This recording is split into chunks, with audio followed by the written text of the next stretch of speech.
I am Siufung and I am a gender fluid bodybuilder.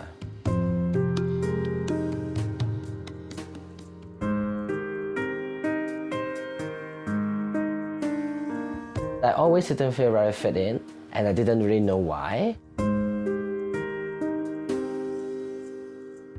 I thought I was pretty weird at that time. I'm assigned female at birth, but I felt like I wanted to be socially identified as a man.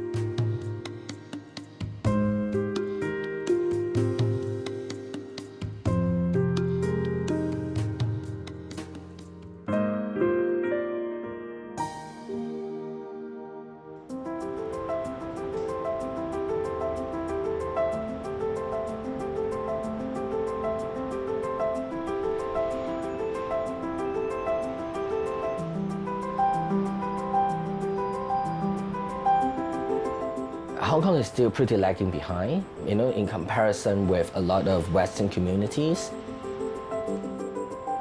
Right now, transgender people are not protected. We still do not have any anti-discrimination ordinance for people who identified as homosexual or are just, with a different sexual orientation. People in the workplace, they might get discriminated because of their sexuality or their gender expression or their gender identity.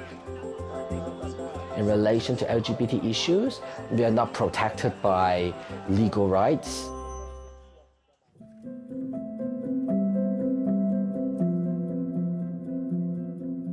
The more I'm into bodybuilding, sculpting my body, working out at the gym, the more I started to think about, competing, because I felt like, oh, I have, basically, every body part that a bodybuilder needs to have.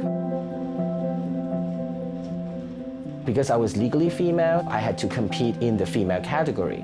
And what differs, bodybuilding from other sports is that, as a woman athlete, you have to wear bikini on stage. So I wanted to be socially identified as a man, but if I compete, in sports, I have to compete as a woman.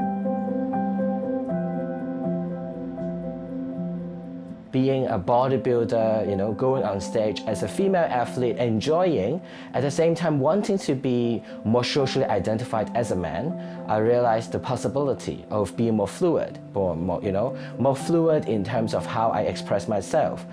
So I now identified myself as a genderqueer, gender fluid, and I'm also a professional bodybuilder, in which I hope my visibility could actually help to inspire more people to be who they want to be, because a few years ago it would be impossible for me to talk about gender fluidity or gender possibilities in Hong Kong.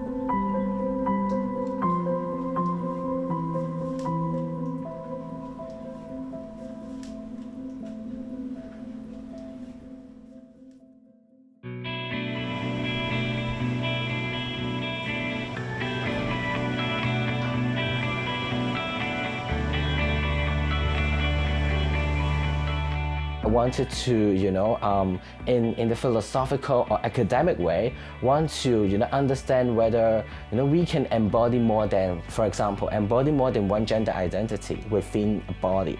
Or to what extent can we think beyond all these boundaries or binaries of male and female? So I had this academic side, research side on one hand, and on the other hand, I would experience that kind of struggle, being, wanting to compete, at the same time, struggling with my gender identity.